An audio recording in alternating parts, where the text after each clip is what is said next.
Je m'appelle Perrine Baudy et je suis psychologue au sein de la CAP Olmé. J'interviens pour les résidents sur les 3 lieux, c'est-à-dire les ZAT, le foyer d'hébergement Olmé et la résidence de Louradou. Je suis là pour assurer le suivi psychologique des résidents et aussi comme cadre technique pour apporter mon soutien aux équipes et les aiguiller dans leur pratique. Donc je suis arrivée dans l'association en 2020, au début seulement sur les ZAT et le foyer d'hébergement, et j'ai ensuite pris le poste de psychologue également sur le foyer de vie de Louradou en 2022.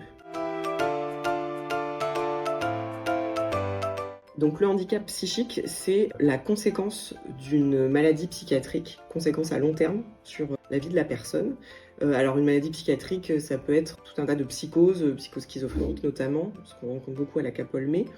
Ça peut être aussi des troubles de l'humeur, des troubles de la personnalité, des dépressions chroniques. On est vraiment dans le handicap sur des maladies psychiatriques qui ne vont pas se guérir, ou qui vont réapparaître de manière cyclique et donc avoir vraiment une conséquence à long terme sur toute la vie de la personne.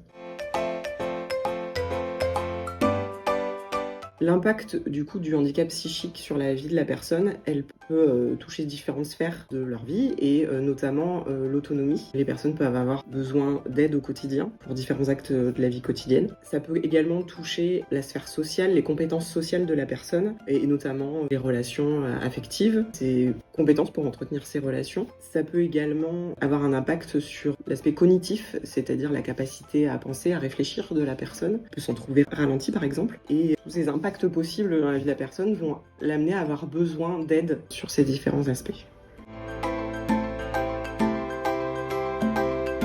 La CAP Olmé, du coup, est une association qui s'est vraiment au fil du temps spécialisée dans l'accompagnement des personnes avec handicap psychique et qui a la particularité d'apporter un accompagnement très spécifique. Alors sur les 3 établissements, au niveau de l'ESAT à travers le travail, le foyer d'hébergement d'Olmé qui accompagne ces personnes sur leur vie plus quotidienne mais qui sont également au travail la journée. Et ensuite la résidence de Louradou qui est un foyer de vie où là on accueille des personnes qui ne travaillent pas mais qui peuvent avoir cette aspiration d'accéder au travail. Et l'accompagnement des personnes, des éducateurs notamment, de toutes les personnes qui gravitent au quotidien, les maîtresses de maison, les moniteurs d'atelier, il est spécifique dans le sens où ce sont des personnes qui sont formées au handicap psychique et qui sont capables en fait d'ajuster leur accompagnement parce que avec les personnes qui ont un handicap psychique, on sait que toutes les journées ne se ressemblent pas et que parfois un accompagnement peut être adéquat à un certain moment et qu'il faudra le moduler, le changer, se réadapter à un autre moment. C'est vraiment, je dirais, cette spécificité de la CAP Olmé.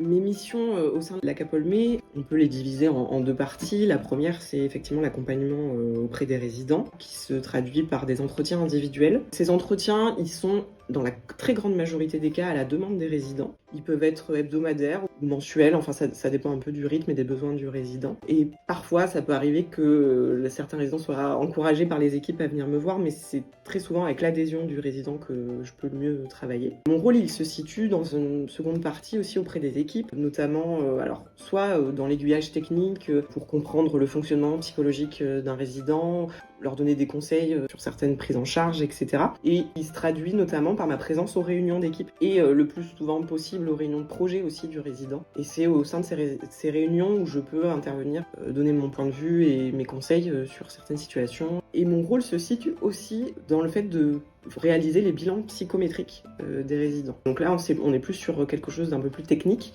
où j'utilise des outils psychométriques pour évaluer le niveau cognitif, les compétences sociales des résidents, pour éclairer les équipes d'une manière un peu plus précise sur le fonctionnement des résidents. Le handicap psychique, et je dirais même le handicap au sens large, ça peut faire peur. Ça peut impressionner certaines personnes, tout simplement parce que c'est quelque chose qu'on ne connaît pas bien. Ce que je pourrais dire aux personnes qui seraient frileuses à pouvoir rencontrer des personnes avec un handicap psychique ou qui auraient des a priori, c'est que ces personnes, elles sont entravées dans certaines parties de leur vie, dans leurs compétences sociales notamment, dans leurs compétences cognitives, dans leur capacité d'autonomie et tout ça, mais c'est des personnes qui ont comme nous des envies, des besoins, des désirs et qui ont envie d'être en contact avec l'autre, même si des fois elles savent pas bien s'y prendre. Et qu'en fait, en adaptant, en accompagnant ce que nous on fait au quotidien, etc., c'est des personnes qui de plus en plus sont capables d'être dans la société et de s'y sentir bien, parce que non seulement elles sont maladroites avec les autres, mais elles ressentent le rejet des autres aussi. Ça peut être extrêmement douloureux. Et le fait de s'inclure dans la société de plus en plus, alors en passant par des apprentissages, parce qu'il faut aussi leur apprendre à se comporter normalement dans la société, etc. Elles ont un retour direct de ces expériences et de cet apprentissage parce qu'elles se sentent mieux dans la société. Pour conclure, on peut dire que si vous cherchez à inclure les personnes avec un handicap psychique dans la société, elles vont vous le rendre et pouvoir apporter aussi des choses à la société, comme tout un chacun. Le handicap psychique a la particularité d'amener énormément de fantasmes, de clichés, voire de tabous et de peurs. Et je pense que c'est en démontant ces fantasmes, ces clichés, ces a priori, et en étant au plus près de la réalité de ces personnes, qu'on peut se rendre compte qu'il n'y a pas de raison d'avoir peur et qu'on peut avancer et avoir une société un peu plus inclusive.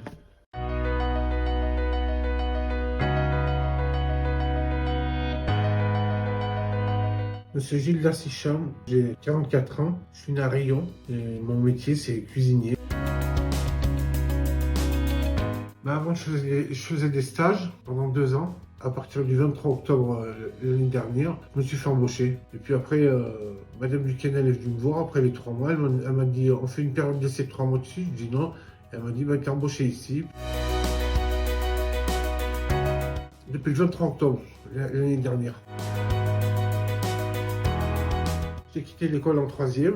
Après, j'ai fait un apprentissage. J'avais 16 ans. Au bout de 2 ans, j'ai passé mon CAP. Je l'ai eu. Après, ça s'est mal passé avec le patron. Et après, j'étais dans la marine nationale. Ensuite, je suis tombé à la rue. Ça, c'était difficile, ça. J'ai vécu 10 ans SDF. Ma mère m'a fait rentrer à l'hôpital. Je suis resté à Sainte-Marie pendant 5 ans. Et après, la doctoresse, elle m'a dit, vous avez une place à l'Oradou. J'ai fait une période d'essai avant, de 3 semaines. Et ensuite, ils m'ont embauché. Je buvais beaucoup d'alcool aussi quand j'étais SDF. Ça m'a assez détruit, quoi. Heureusement qu'il y a eu ma mère pour m'aider parce qu'elle m'a retrouvé par terre à Clermont-Ferrand. C'est elle qui m'a fait rentrer à l'hôpital, en fait. Et qui m'a mis sur curatelle renforcée. Moi, je l'en veux pas. Elle a fait son travail, elle m'a sauvé la vie. Et puis, voilà, quoi. Ce qui m'a fait le plus mal au cœur, c'est quand j'étais attaché sur le lit, quoi. Ça m'a fait mal, ça. Heureusement qu'il y avait ma mère. D'ailleurs, je la remercie au fond du cœur.